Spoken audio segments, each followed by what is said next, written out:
All right, happy days, happy days. Happy days. Today is Saturday, August 29, I believe. And we are starting with a different schedule today, right? So we're starting at 8 p.m. instead of a 6 p.m. usual schedule on a Saturday. So we're gonna try it out because we got feedback that usually people are having dinner around the 6 p.m. schedule. So we're gonna see if more people log in on an 8 p.m. schedule. How are you doing, Luke? Tired, man. Tired. I feel like it's. I feel like today is. I feel like it's a Sunday. No, I feel like today's a Sunday, not a Saturday. It's been a very busy couple of crypto days. I don't think I left the computer in the last 2 days more than, other than sleeping, other than a couple of hours here and there. So it's been very, very busy. Very busy. So yeah, I mean, not to plug again, but doing a lot of research for the video I'm going to do on. I'm going to do a couple of videos on DeFi. One of them is the particularly complicated one is the way in which sort of yield farming has evolved, like how it started, where it's going to, and sort of how it works. And then the difficulty is in understanding how it works. It's then trying to break it down to a way that can be presented effectively, because it gets incredibly complex the further we go on. So since we've talked, we've gone from the last time it was shrimp. Now there's zombies. Then after zombies, today everyone here in my group was talking about sushi. So a bunch of people were making money on sushi this morning by staking. I think it was Ethereum. People you just using their spare Ethereum and USDT to stake on sushi and literally printing money. So it's an interesting one. The one thing I mean, other than the incentivization for yield farming, like, the equivalent of using a platform and then getting your compound tokens or your Aave tokens or whatever, I still can't work out when it gets to that real complex level, other than the incentivization, what gives underlying value to the token. Like things like YFI are actually a lot more complex than what we talked about the other day, because of the way their vaults work and the way that they sort of, collect fees and then do things with that and optimize it, and then it goes into the vault and blah, blah, blah. Also, not the vault, goes into their like treasury. But yeah, it's sort of going down a rabbit hole. It's very, very, very, very interesting stuff. Yeah. Well, let's go down that rabbit hole in a little bit. So for the next hour, as you guys know, that we usually run through like kind of the hot news for the week. And I think DeFi is definitely going to play a big part of that. But otherwise, we've got a couple of different headlines that I'm going to bring up. And we'll run through a couple of news articles. You ready for that, Luke? Yeah, go. Is that coming up? Yep. All right. So this one is particularly interesting and very close to kind of like the communities that have been around, especially here in the Philippines. So Axie Infinity, actually, I've presented them before. They were in one of our previous. Yeah, the gaming stuff. Yeah. So basically, like how do you call them? Like crypto kitties, but breedable. You can also purchase land, and that's tradable. And they recently came out with a new token, which basically allows you to earn the token whilst playing the game. And this story basically just popped up, and it was written by actually a colleague of mine that's also based here in the Philippines. And she actually runs a column basically for CoinDesk. And so Axie basically by chance hazarded upon this one player up in the city called Cabanatuan. Sorry, I have to improve my pronunciation, but it's a Cabanatuan city, which is basically in Nueva Ecija. It's 68 miles north of Manila. It's basically in a remote area, right? And that's, you can imagine, like has been hit kind of like economically with like all the quarantines and the shutdowns during COVID. And so basically what happened was 10 accounts were flagged by the internal Axie Infinity team for basically running these accounts 24 hours off the same IP address. So they were wondering whether that was basically a bot, basically just playing round the clock and trying to automate playing and trying to farm, I guess, right, all their tokens. And it turns out that it wasn't at all. So what happened is this guy, iJohn, basically had to submit proof to the Axie Infinity team that actually was him. Plus, actually, he managed to recruit the rest of his family to play the game because it was earning so much more in a week than basically what they were getting subsidized by the government. And he was basically using it to put bread on the table, which is quite amazing. I don't know if have you heard any other examples like that, Luke? No, but it's a good story, but it's not the first time. I think, and I'll be honest that my brain is at 20% at the moment, but there have been many cases especially in crypto, where people have been able to use, people power to generate these, any kind of token and then sell it. One example, and it still exists now, it's new, but it's sort of been running, is VI, which is sort of they basically give out, if you download their app, VID, the token is, VI. And then every day that you press this button, you get tokens. And then the more however, you can get more tokens by uploading videos. It's sort of Instagram kind of thing. Uploading blogs, participating in the ecosystem will get you more tokens. But it's the same as Hive or Steam. If you participate in the network, you get rewarded. And I think that you'll find, and I agree with the gaming, is that the big call at the moment is that sort of the gaming space is going to be one of the major growth areas in Southeast Asia for this reason, because you can earn while gaming. And because obviously, earning, $200 a week is, probably for someone living in New York is not going to make too much of an impact, but right. Someone living in the provinces in the Philippines, it will. But essentially what we'll see, I think, over time is in Southeast Asia in particular, you'll see far more people being able to get involved in DeFi, because, a lot of this passive farming stuff, it really is just a case of being aware of what the trend is and then being able to move your money into the appropriate space. I think the only restriction that a lot of, say, participants in Southeast Asia would be facing is the excessively high gas fees that people would need to charge. So if you're coming in with, $100 US, you're not going to get anywhere. You're going to get eaten alive by fees. I mean, during Yams, people were putting transactions in for something like, 40, 50, 60, $70 to get their stuff through. And then to do all the different contracts and things, and the staking was tens and tens and tens of US, which if you only have 100 is going to eat away at it fairly quick. I know that even some of the more interesting token sales, I know that people put in to get so that people could get their hands on 2 ETH worth of tacos in the taco private sale or public sale, whatever you want to call it.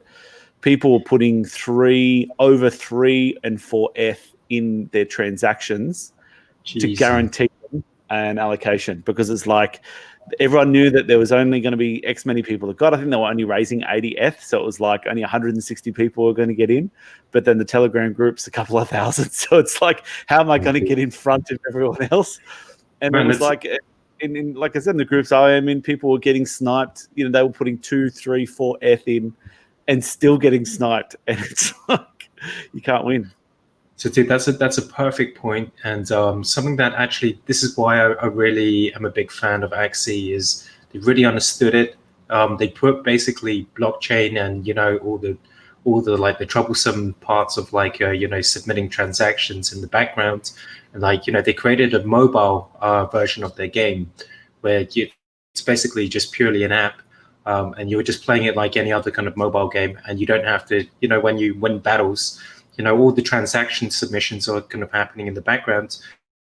There's no MetaMask transaction signing, which I think is like, that's the way it's got to be, right? So you're literally just playing a game.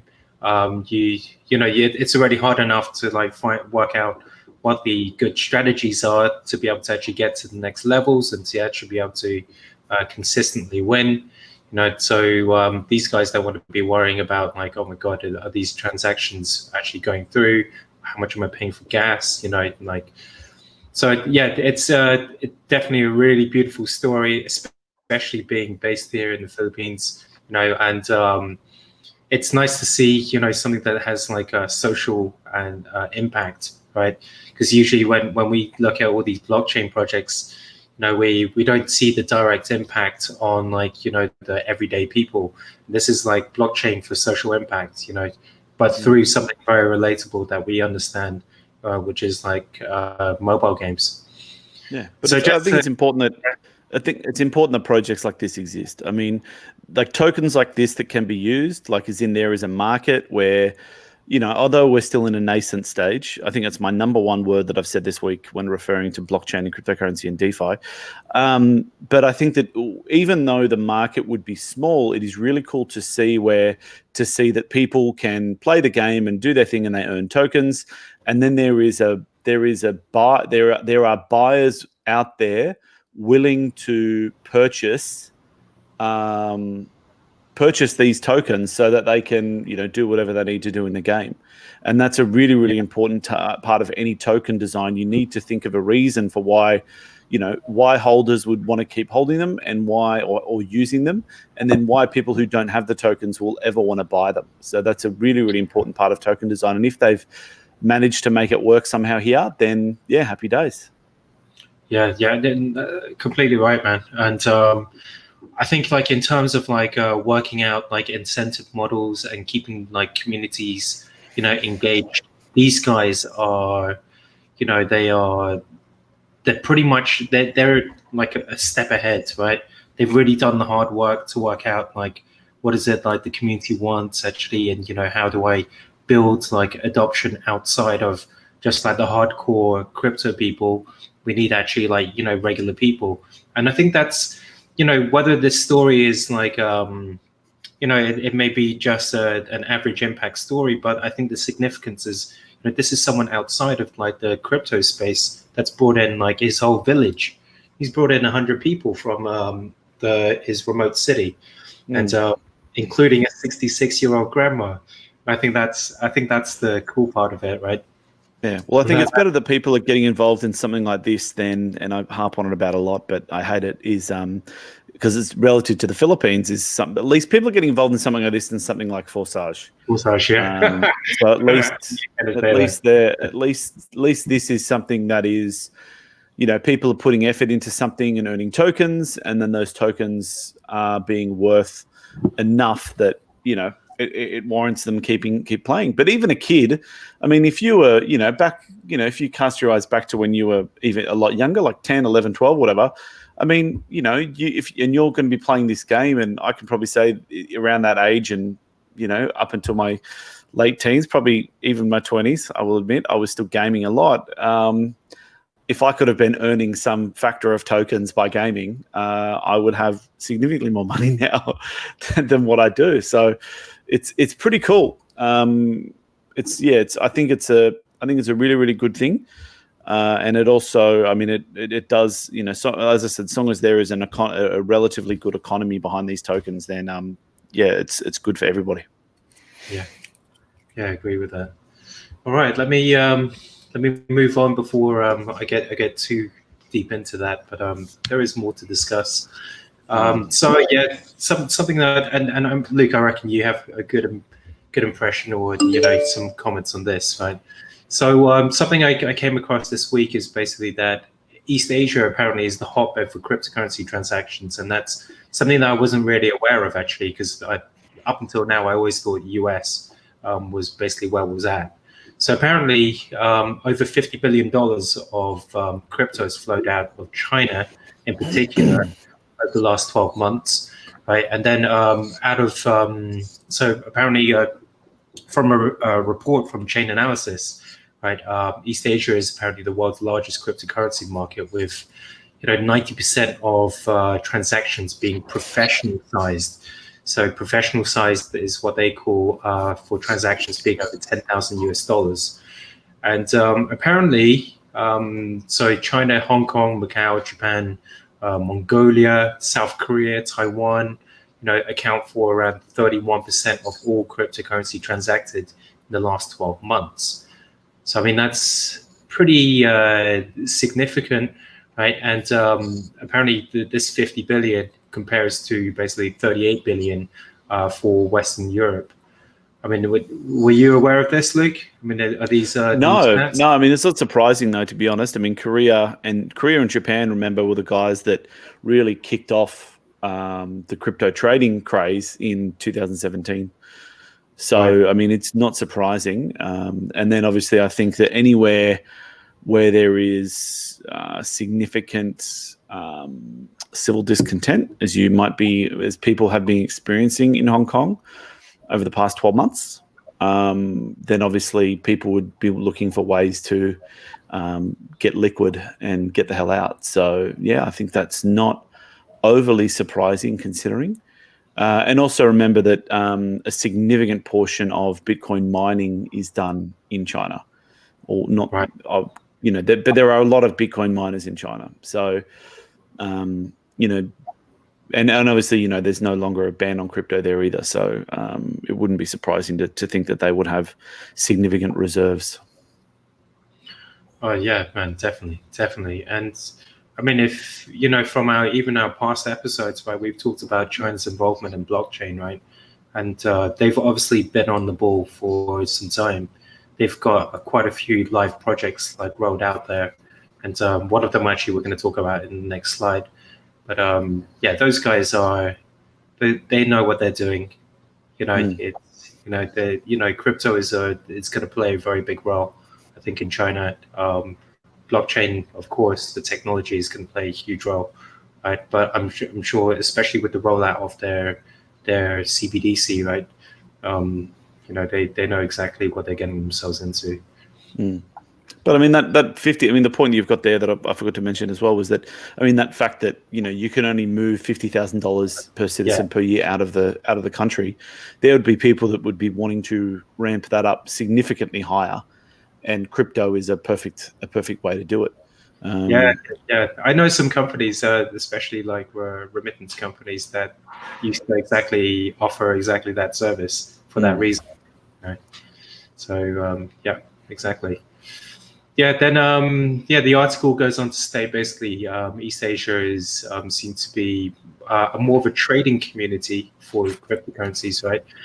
As opposed to its counterpart in the US, who actually they focus more on actually buying Bitcoin and just hodling, which is, man, again, that doesn't make sense to me, but like very interesting to know. And I actually what I'll do is I'll put a link to the Chainalysis report in the comments so you guys can have a read of it.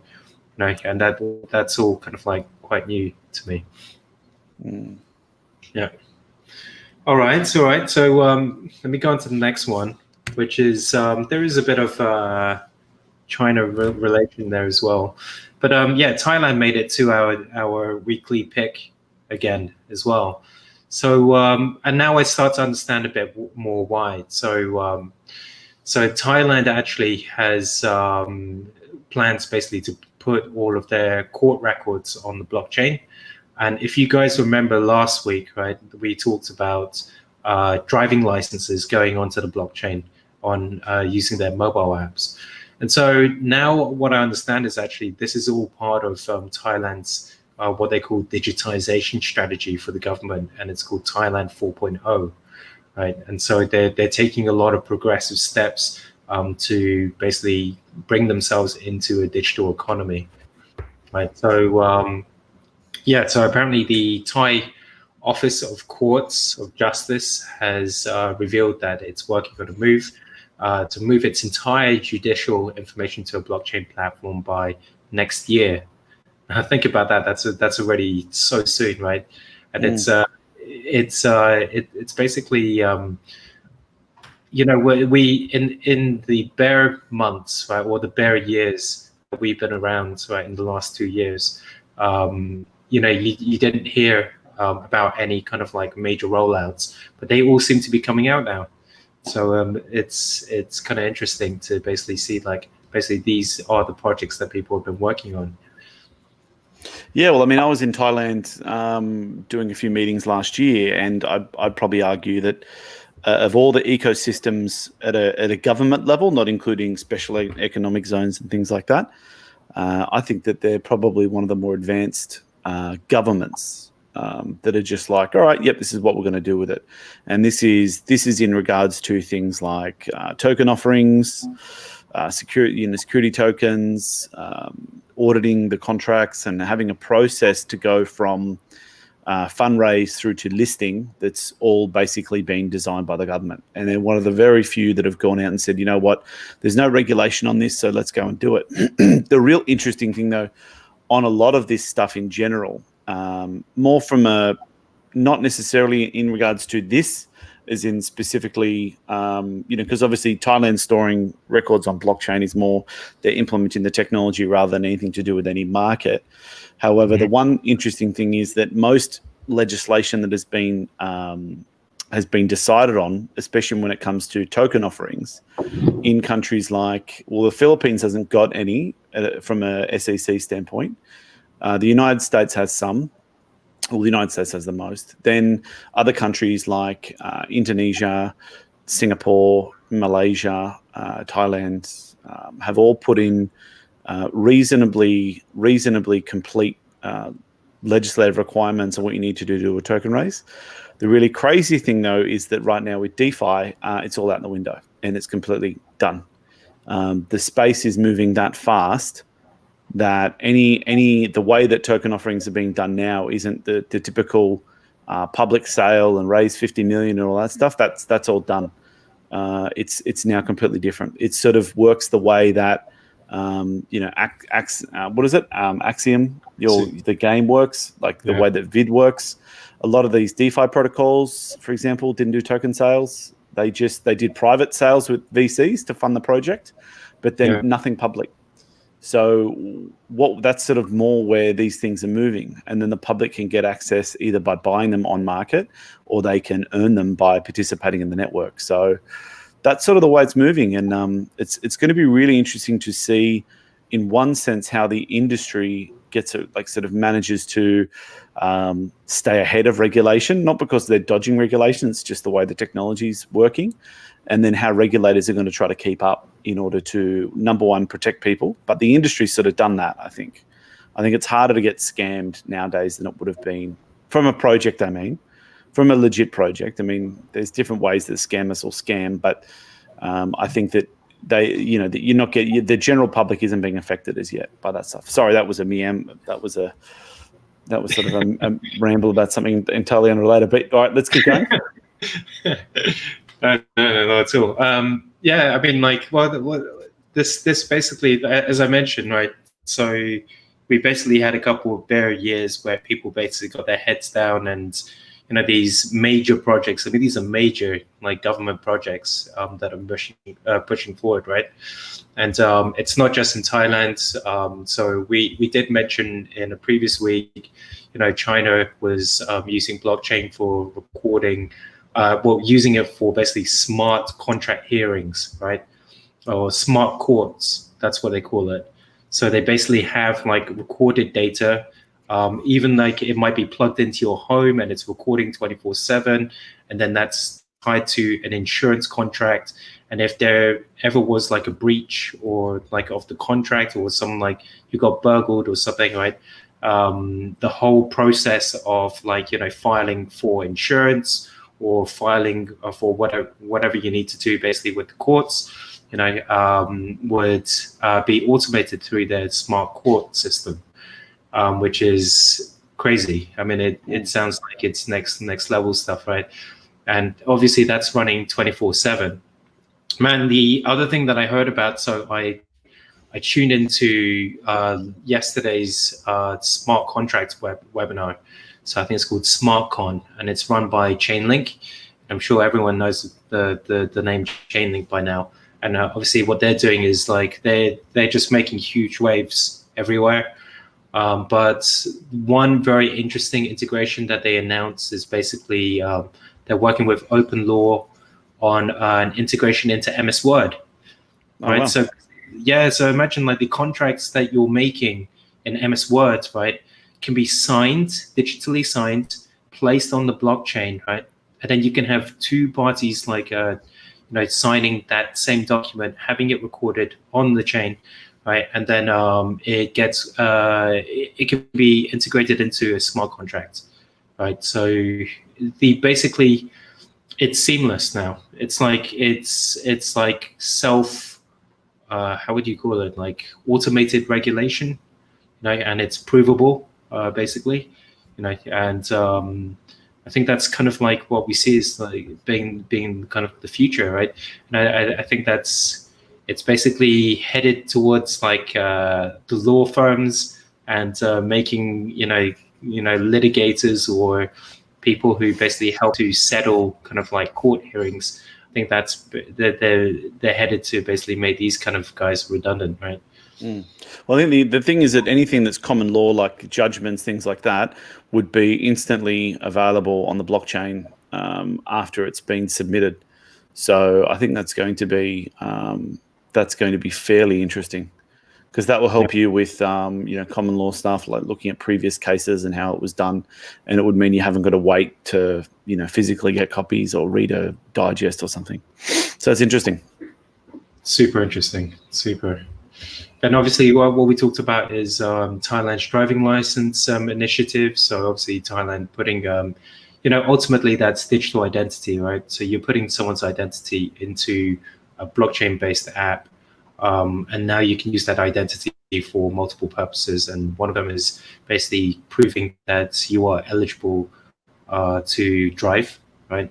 That you have the requirements for a driving license. But then remember, we also talked about that can also be used for proof of age when you go into a liquor store and you want to buy alcohol. So that's pretty progressive as well. And then apparently Japan has been trialing basically a digital court since April.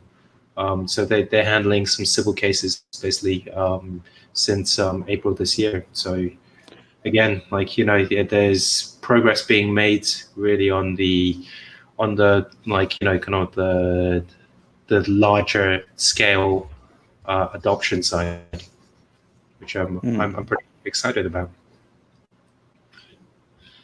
Yeah. Sweet. Next. So well, that's it for the slides actually for this week. But I thought what you can do is you bring up your screen to talk about sushi. Oh, dude, I haven't done enough on sushi. I have no idea how it works.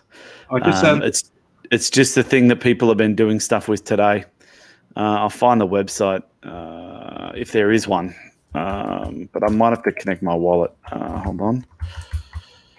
Sushi Finance. I'm pretty sure it would be called sushi.io or sushi.finance or something like that. No. I just in the meantime, I'll put up Ian's comment. So Ian was mentioning something about check out this news too. Shinhan Bank will use decentralized IDs for KYC using the Icon network. Oh yeah, that's awesome. Man, yeah, same kind of thing, right, Ian? So it's adoption through on the government level, and it's basically going to impact the whole nation, right? And this is basically what's been built in the last couple of years whilst we were, struggling through those bear markets. Yeah, we to read up on that. Oh, here you go. All right, I'm going to show you this brief. I'm going to just put this up on my big screen, and then I'm just going to share that screen. Application windows. This one. All right, just let me know when that's live. That is live, my friend. All right, so this is basically how it works. It just like essentially it's you put in your, depending on which pool you do. Like some people do Ethereum US dollar or USDT rather, or there's different ones, DAI, ETH. So you're basically putting stable coins, reasonably stable coins. into a liquidity pool. And then what happens when you provide liquidity on Uniswap, and this happens in most of these liquidity providing situations, so Balancer, Curve, Uniswap, any of these things, Compound, Aave, they give you a collateral token, so which represents your share of the pool. So in the case of Uniswap, what you'll do is you'll get a Uniswap V2 ETH/USDT token, which is minted and burned by Uniswap as they're eaten and as money is taken in and out of the liquidity pool.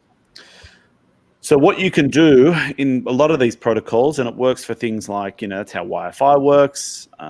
It's sort of, and there's different strategies that people sort of utilize to get the most out of these incentives.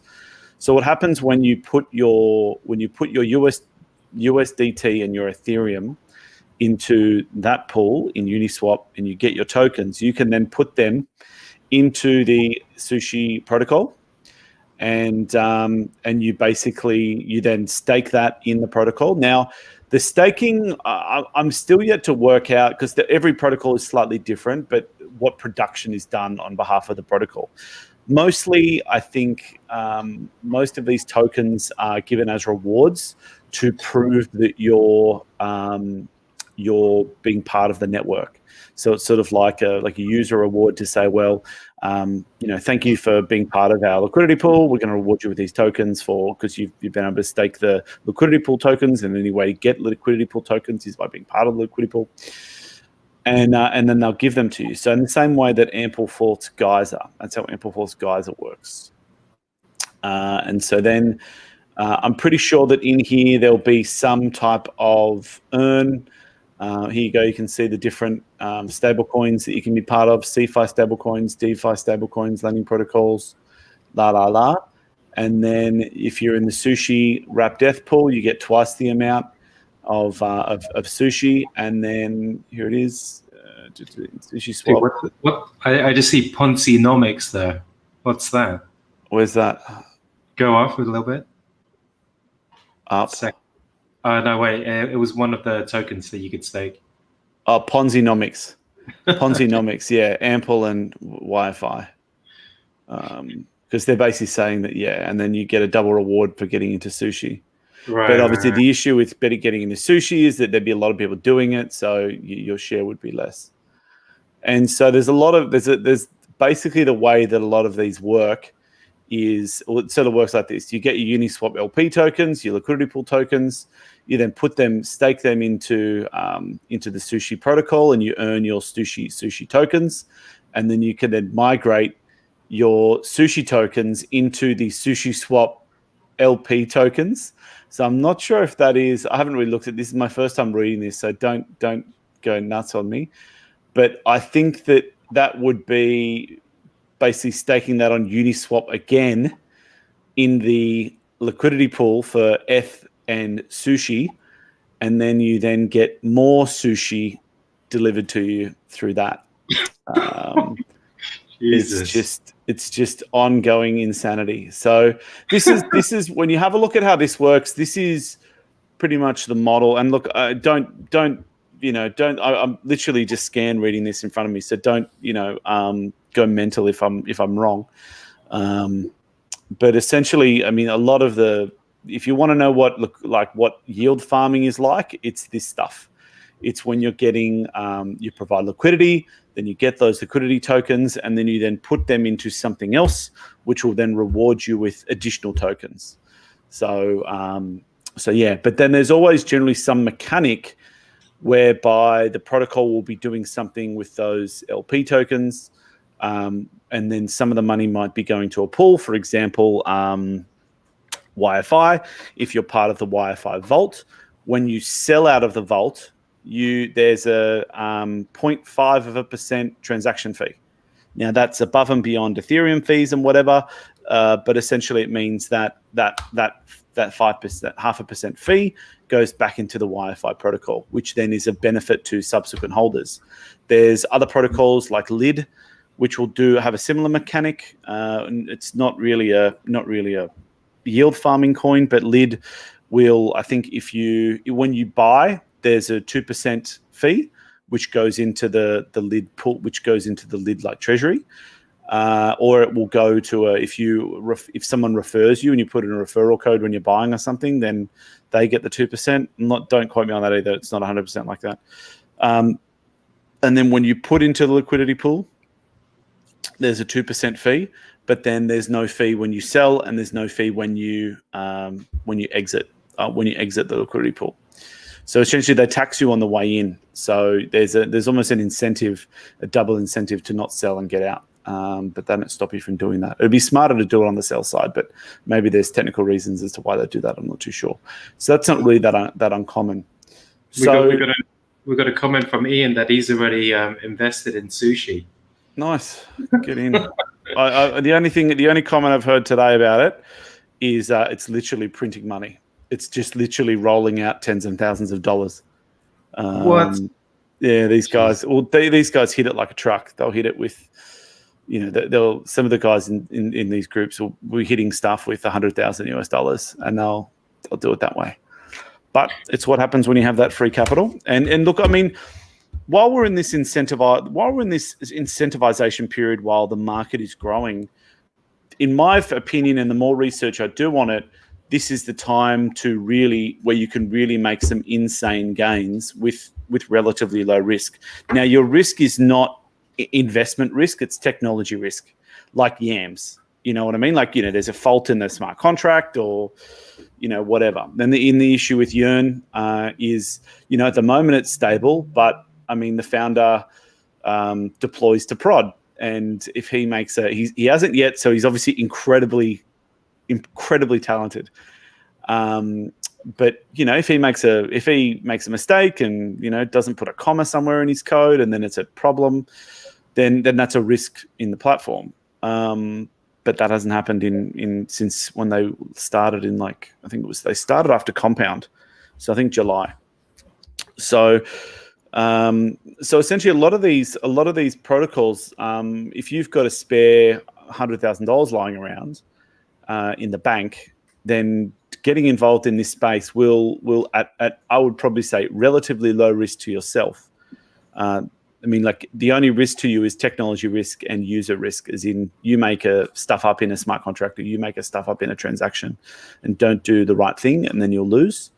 But essentially, the returns can be ridiculous. Like, I think why if you put 100,000 USDT into the Curve pool and you get your Y Curve tokens for the YFI pool, then you get those Y Curve tokens and you take them to YFI vaults and deposit them, you'll get around a 96% return annually.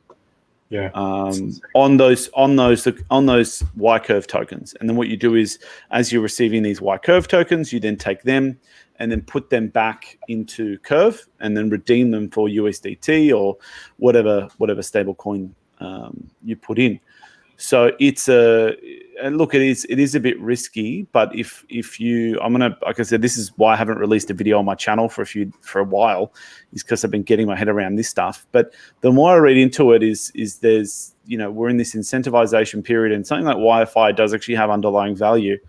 So there is a bit of security there. And while we're in this period, it really is a fortune favors the bold kind of situation. Now, I think some of these protocols won't last forever. I mean, we've seen, Yams has sort of had its little thing, but then Yams 2 is out, but then it's not really having the same, people have moved on to shrimps and tacos, or tacos is already out, but people have moved on to other things. I mean, like, sushi is now the flavor of the day, and it's going to be really cool. All these people are going to be farming it, and then there's going to be something else, and there's going to be some of the food in a few days' time, and we're going to all go onto that. Yeah. So Luke, I was watching yesterday on this SmartCon conference, right? A couple of the DeFi guys, I can't remember which protocols they work for. Anyway, two of the main guys. Firstly, they were saying, number one, they don't know why interest is calculated as or stated as APY, because most projects probably won't last for a year. So you should state interest in terms of shorter timeframes, like a week or a month, or even a day. And then I mean, some of your more established more established protocols I would have no problems with, like Compound, Aave, Curve. I mean, Curve is a stablecoin platform. I mean, I think Curve will be around for a while. When it gets to these more memey ones, and we're getting all into those things, I think that's when they're the ones that you just want to be in for a week or a day, and then you're out. So I think that things like that, yes, I agree, but I think that there are those real baseline protocols that I think will survive the test of time. Like Uniswap. I mean, there'll be a Uniswap competitor. I mean, there's now Mooniswap, Balancer. There's all these really, really cool little protocols that I think will last longer than the short term. But I guess it's the risk versus reward. Your rewards for participating in those established platforms is nowhere near as great as if you sort of get involved in some of these more experimental ones. But then the risk is a lot higher as well that you could lose everything or get rug pulled. What they also mentioned, right, as a second point, right, was that what they see as the future was that people are going to continue to innovate. So you're going to see different protocols coming out, and you're going to see new projects coming out with like crazy models. But you'll see also more aggregators, right? Which is like what Wi-Fi is doing right now, or Yearn Finance is doing, which is they're basically helping to aggregate all the different products that are out there, and then provide you like the highest yielding ones, right? And basically automate that process. Yeah, but then I mean, yet again, Wi-Fi has a few little bits about it that make it a bit more interesting. But essentially, I mean, that's the basis of Wi-Fi. You get your Y curve tokens, you stick them in to the protocol, and then they'll do whatever they do to get you the most amount of money out of those. So that's sort of how, that's sort of the basic understanding of how Wi-Fi works. But I think, and obviously, Wi-Fi only plays with sort of some of the bigger protocols. They don't play with, you're not going to be getting, Wi-Fi, for example, aren't going to be putting you in if you're using the protocol. They're not doing stuff with like Sushi, for example. It's if you have a look at the list of potentials, it's like Curve, Aave. I think they're the two biggest actually, and then Balancer are the big three that it uses. So, it's an interesting one, and I think that we're in this experimentation phase at the moment, and I think we'll be here for a little bit. And the longer we stay in here, the more volatile, but then also more interesting the market will get. I mean, if you have a look at something like Aave, Aave's gone from nothing to 50, 60 cents, I think, the last time I checked. It's gone absolutely bonkers. And I think that is going to be those lending protocols, your Compounds, Aave's, DMG, Plutus. I mean, regardless of how you feel about each of those individual projects, I think that those more classical, I mean, two of the projects that I just mentioned aren't that well established, but I mean, like your Aave is going to be, as far as the DeFi space, is going to be like the Ethereum of 2017. Not that I think it's going to outperform anything or whatever, but I think it is a good indicator of sort of the amount of interest in this space, because people who are new are not going to go straight from knowing nothing about any of this stuff to going and buying, shrimp or pasta or cream or any of that stuff. They're going to go to top 3, top 5. Aave, Compound, things like that. Completely. So I've been advising one of my friends to get into Chainlink for. Oh, Chainlink's the other one. You see, every new influencer in DeFi's a Chainlink Marine. I'm telling him to get in since top 20. And top 20 for people there in the industry is already considered pretty safe, right? And he was like, it's not top 5. So I just don't think it's going to be, it might be too risky. It might be too risky for my appetite.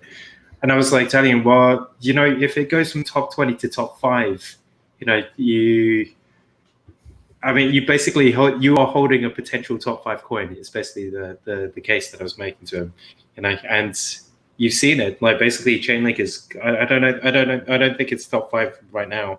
I think it went to top 6 at some stage. Oh yeah. and then when you look at it, then you're like, oh, wait a minute, maybe I should have got in. But like, the sentiment between like, top 5 or top 10, top 20 is quite different, for your average retail investor.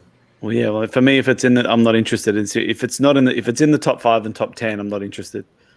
It's already done its run. I'm going for the, the sub 1 million market cap to get to.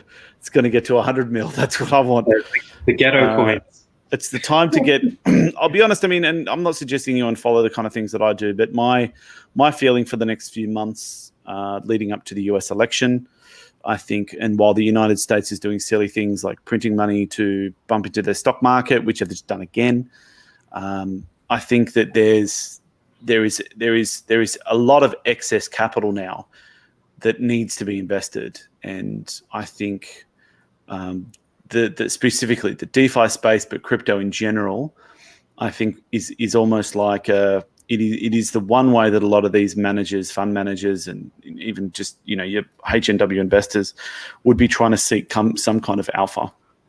Now, a lot of money is still going to be tied up in the share market because it's a lot more. I mean, it is safer, and there are more conservative investors out there than risky ones. But I think that, we've still got a while to go, especially where there's going to be people who are going to be making a ton of money on the share market.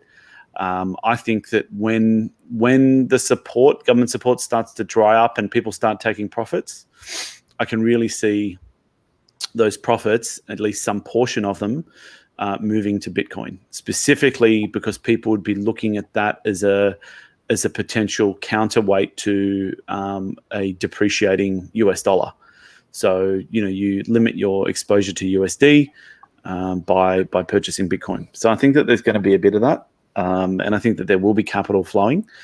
But I think what the real test is going to see when the day comes when, the stock exchanges around the world that have been red hot, despite the fact that unemployment is up 20% and we've got this pandemic, and yet the DJ doesn't even seem like it has. It's going to be really interesting to see where the capital outflows go, because gold has gone up a lot, and probably will keep going. And I think that, but it's going to be interesting to see how much of that, though, when people start profit taking, are they going to push it into crypto, or what are they going to push it into? That's going to be the interesting thing. Do you use any of this basically to call tops on the stock market? So, I mean, just like, in crypto market for like BTC, ETH, like we use the fear and greed indicator, right? So like when it goes too greedy, then that there's probably going to be a sell-off at some stage, that, or at least it's something to come. Something that I heard about, right, is something called the AAII, or I may have just completely said that wrong, or the AA2 sentiment survey. Anyway, it's on ycharts.com, and it's basically, it shows you the bullish versus bearish and neutral positions in the stock market in the US, and it shows you basically like where the majority of like the US investor sentiment's at. And so like, man, I can actually, let me see if I can share the screen without crashing my computer. Let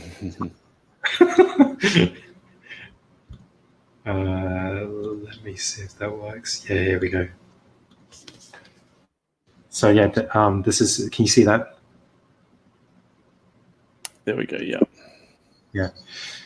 So basically, you can use this as an indicator basically to call tops supposedly on the US stock market, right? And you basically look at like, this line here for US investor sentiment, how many percent are bearish, and obviously you want to have as many people bearish as possible for the whole rally to continue, because that's basically how it works, right? When too many people are bullish, then that's usually an indicator that you might be near the top, and that there might be a sell-off. So I mean, like the spread is still, I mean, it looks okay, I think. I'm not an expert, but you can see here that the number of bulls is only around 32%, and then the number of bears is around 39%. So we're still in a majority bearish US investor market. supposedly. But that's the thing about it. I mean, when there's a lot of bears, it also means that there's a lot of people with cash on the sidelines. So yeah, I agree with you. And the whole thing is the idea that when everybody's bullish and everybody's bought, who's left to buy? So if people want to understand why a high percentage of bulls means that there's a top, it's because if too many people are bullish, then there's no money left on the sideline, or there's not much money left on the sideline to keep buying. And it means that once all the bulls are bought in, then who's left to play? And so at the moment, yeah, you're right. If there's 40% of people have still got money on the sidelines, and bulls can and bears can turn into bulls, with enough green candles. So I think that, yeah, I mean that probably makes sense. But I think there's going to be, there's a lot of companies around the world that are just basically should not still be in business because of what we've been putting up with for the last 7 months. So and we sort of haven't had that day of reckoning yet. Would you tie, again, like I know there's I guess there's a split opinion about this, but most people still see that the US stock markets are basically very correlated to crypto markets, right? So, I mean, would you use the indicators for the US stock markets as an indicator basically for calling tops in crypto as well? Well, I mean, if you have a look at, I did do this in that video, that Corona video that I did, trading view, and I'll just do a quick Bitcoin, and then we'll have a look at Bitcoin and then compare it to Bitcoin. Well done. That'll take us to an hour as well. It's quite good. I'm just going to go whatever exchange just because it's easy. Full feature chart, and then let's add the Dow Jones on top and see how correlated it is.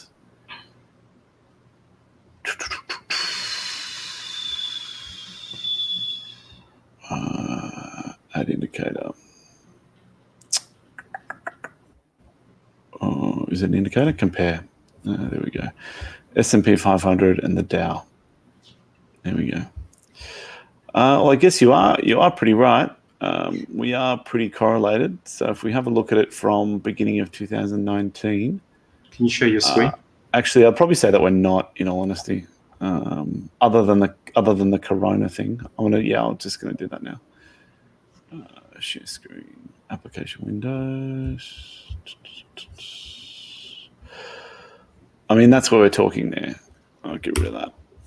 I mean, like, the over the past 2 years since the start of 2019. I mean, I'll delete the S&P because that's very, very, very, very correlated. But if we just go to the DJI, we're not seeing a lot of growth, and then we can see that Bitcoin since start of 2019 is up 200%, whereas the Dow Jones is still down. No, it's up 22%. So we're sort of looking at that now. If we then cut out all this volatility and we just have a look at this year, and I'm just going to make this a bit more open to. We'll open this up a bit. There we go. The start of 2020. If we have a look at, I mean, other than the whole, when we went into pandemic, we're seeing a top here. I guess a little bit of top here. I mean, like, I would probably say that the returns for crypto have been significantly better. Bitcoin's up 60% for the year. The Dow Jones is flat. I guess you could say, a bit of a top here and a bit of a sell-off, but not really that much. I mean, Bitcoin topped here, and we're not really seeing. Bitcoin moved down here, and then the Dow Jones stayed there for a while, and then moved down afterwards. So, even here you can see that Bitcoin's been going down, whereas the Dow Jones has been going up. Here it was flat. When we had a little bit of a run, but then the Dow Jones was flat here when Bitcoin was going gangbusters, when it was going from pretty much doubling its ROI. I think this would have been around the $9,000 mark, and then we had that jump up. So I mean, I would probably argue that the correlation is not as massive as it used to be, and we can I mean, there is a little bit, but not really. Even since the recovery. You know, we sort of had this jump here, which wasn't really as big. And then when Bitcoin's had its big jump, I mean, the DJ's just sort of been meandering up. So I think it's going to be more interesting to see. Whoops, I'm just going to have to stop sharing my screen before I go back to that. Otherwise, you'll get that weird effect that this does sometimes. Oops, sure. I've lost StreamYard. There we go, done. So it is one of those things where, look, there is a slight correlation, but I mean, not as much as it used to be. And I think that there will be, after people start taking profits from the stock market and then wonder about what the US outlook, the US economic outlook is going to look like once the lifelines are cut and once the cord's been pulled on the life support. I think people would be rushing to something that just isn't the US dollar, or that has that would benefit from a falling US dollar, which Bitcoin does, as does gold. But the big difference is that it's a lot easier to get your hands on Bitcoin than it is gold at this stage. So there is that as well. Food for thought. Food for thought. Yeah, definitely. All right. Well, we're coming up to the end of the hour. So what I might do is wrap up here, and I'll take your last words, Luke. Anything you want to share with the community? No, just the only thing is I usually plug what I'm going to do a video on this week. So I'm working on a whole bunch of DeFi stuff. I've also got to I was going to do a nice and easy ample update, because I said I can probably rush that out in a nice 10-minute video to talk about what's been happening with the rebasing over the past however long. I think I'll probably end up doing that tomorrow because I'm too dead today. And then I'm probably going to release some stuff about DeFi next week. I need to sort of just pull my finger out and start making videos. So that's all that's going to be happening for me for the next week. But if anyone's bored for the week and you want to read up some stuff, if you want to do research on YFI, Curve, and Balancer, that will give you a good foundation of how the modern or the current yield farming environment is working, because it really operates around those three platforms. So understanding how they work, understanding how they work would be very beneficial. Yeah, definitely. All right, cool. And then from our end, so if you guys were around on Thursday, we're actually trying a midweek test to do kind of like a mini stream. Just to do kind of like whatever's hot like during that week and what's relevant, and we're just seeing whether that's something that adds value or not. And it's going to be a much shorter stream, like anywhere between 15 minutes to 30 minutes. So look out for that either on Wednesday or Thursday nights. And then otherwise, we'll see you back here on next Saturday. We're gonna decide either 6 p.m. or 8 p.m., but we'll let you know. So thank you very much for tuning in. And if you haven't already, subscribe to the channel. See you guys.